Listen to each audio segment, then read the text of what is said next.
महर्षि गौतम ऋषि जी के न्याय दर्शन पर आचार्य उदयवीर शास्त्री जी के भाष्य का स्वाध्याय हम सभी अभी कर रहे हैं और अभी प्रमाण पर चर्चा हो रही है और उसमें प्रमाण 4 हैं।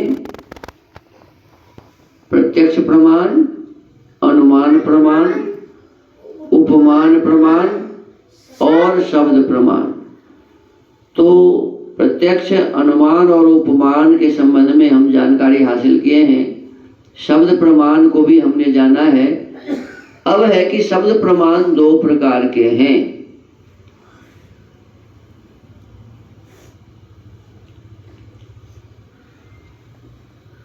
प्रथम अध्याय के प्रथम आहनिक के 8वां सूत्र है, सद्विविधो दृष्टा दृष्टार्थत्वात्।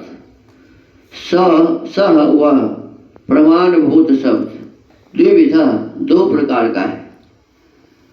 आप तो लोग जो उपदेश करते हैं वो शब्द है।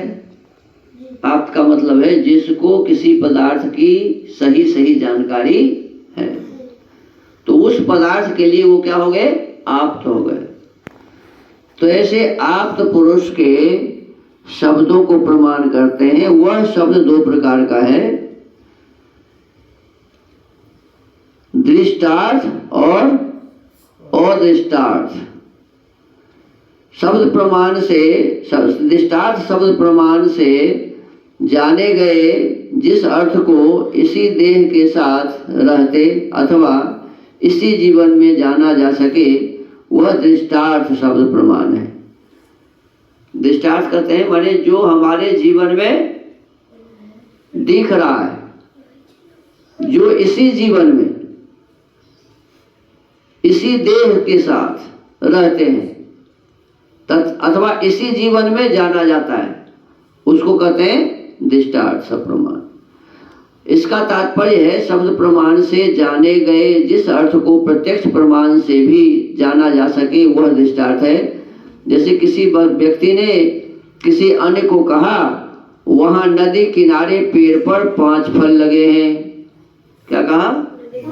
नदी किनारे पेड़ के ऊपर में कितने फल लगे हैं?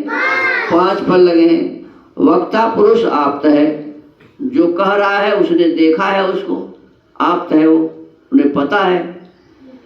उसने फलों को पेड़ पर लगा देखा है, बिल्कुल ठीक जानकारी है उसके पास, तो क्या हो गया? वह आप्त है। जब श्रोता पुरुष नदी तट पर जाता है, श्रोता पुरुष नदी तट पर जाता है, यदि किसी ने इस बीच उन फलों को नहीं तोड़ा, जब तक मान लो कोई आदमी देख के आया और यहाँ बताया, हम गए देखने, तो हो सकता है उस बीच में दूसरा कोई तोड़ ले। कहते हैं कि यदि कोई दूसरा उसको नहीं तोड़ता, उन फलों को नहीं तोड़ा, तो वह उनको वहां देखता है, वह उसे वहां देखता है, वह प्राप्त कर लेता है और वह चढ़कर उसको तोड़ भी लेता है, प्राप्त कर लेता है। वक्ता पुरुष का वैसा कथन दृष्टार्थ शब्द प्रमाण है। समझ में आया कि? माने कोई व्यक्ति कहा कि फलाने जगह आम है, लताम है या कुछ भी है, और जो सुना वह यह जानकर कि इन्होंने देखा है, इनके शब्द सही हैं, ये आप्त पुरुष हैं, ये झूठ नहीं बोलते हैं, और उस बात को जानकर उस वृक्ष के पास गया तो सचमुच में देखा कि इस वृक्ष पर क्या लगा है? आम लगा है। तो वक्ता पुरुष का इस प्रकार का जो कथन है, इसको कहते हैं दृष्टार्थ शब्द प्रमाण।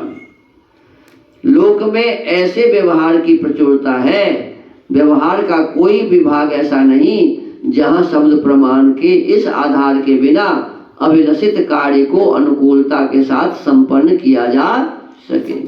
कोई देखता है, उसी को किसी को बताता है, जिसको बताता है वो देखा नहीं रहता है, उस पर विश्वास करता है, फिर वहां से उस विषय को जानने के लिए, समझने के लिए वहां पहुंचता है, तब वो समझता है कि नहीं, उन्होंने तो बिल्कुल ठीक ही कहा था, जैसा कहा था वैसा ही है।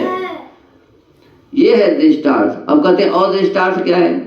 तो अदृष्टार्थ सब प्रमाण अन्य प्रमाण के बिना जो अर्थ केवल शब्द प्रमाण से जाना जाए वह अदृष्टार्थ शब्द प्रमाण कहा जाता है। यह शब्द प्रमाण का विभाग वस्तुतः वैदिक वाक्य और लौकिक वाक्य के आधार पर है। इस रूप में लौकिक वाक्य को दृष्टार्थ और वैदिक वाक्य को अदृष्टार्थ समझना चाहिए। माने लौकिक व्यवहार में जितने भी बातें हैं वो है दृष्टार्थ, और कहते हैं वैदिक वाक्य में जो है वो है अदृष्टार्थ समझना चाहिए। जैसे वैदिक वाङ्मय का विधि वाक्य है अग्निहोत्रं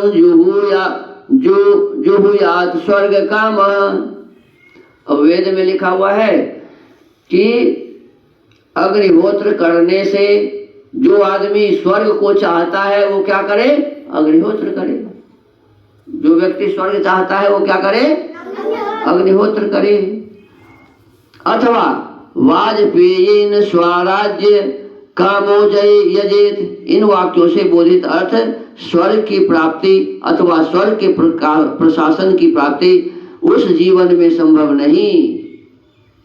ये जीवन है जब तक तब तक मोक्ष नहीं मिलता है। तो कहते हैं इस जीवन से तो मोक्ष मिलता है, इस जीवन से मोक्ष मिलता है, लेकिन मोक्ष का आनंद तो इस शरीर को छोड़ने के बाद ही प्राप्त होता है। तो कहते हैं स्वर्ग की प्राप्ति अथवा स्वर्ग के प्रशासन की प्राप्ति उस जीवन में संभव नहीं जिसमें अग्निहोत्र अथवा वाजपेय का अनुष्ठान किया जाता है। अग्निहोत्र तो यही किया जाता है, लेकिन मोक्ष की प्राप्ति इस शरीर को छोड़ने के बाद मिलता है।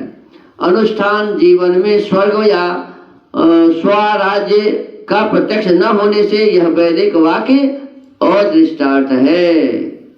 माने इस जीवन में स्वर्ग की प्राप्ति नहीं होने, स्वराज्य का प्रत्यक्ष न होने से कहते हैं कि यह बात है सही, इसमें कोई गलती फलती नहीं है, लेकिन अभी हमें प्राप्त नहीं है, इसीलिए इसको कहते हैं अदृष्टार्थ शब्द प्रमाण।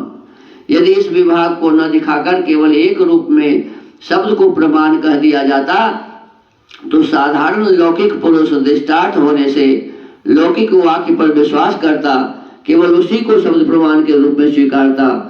सूत्रकार ने इस विभाग का यह प्रयोजन स्पष्ट किया कि केवल दृष्टार्थ वाक्य प्रमाण न होकर और दृष्टार्थ वाक्य को भी प्रमाण माना जाना चाहिए। जैसे लौकिक वाक्य बोधित अर्थ को प्रत्यक्ष द्वारा जाना जा सकता है, वैसे वैदिक के वाक्य बोधित अर्थ को अनुमान द्वारा जानने का प्रयत्न किया जा सकता है। प्रमेय द्वितीय पदार्थ प्रमाणों के लक्षण और उपयुक्त विभाग निर्देश के अनंतर सूत्रकार इन प्रमाणों से बोध्य अर्थ का प्रमेय रूप में निर्देश करता है। अब इसके आगे कल स्वाध्याय करेंगे। ओम।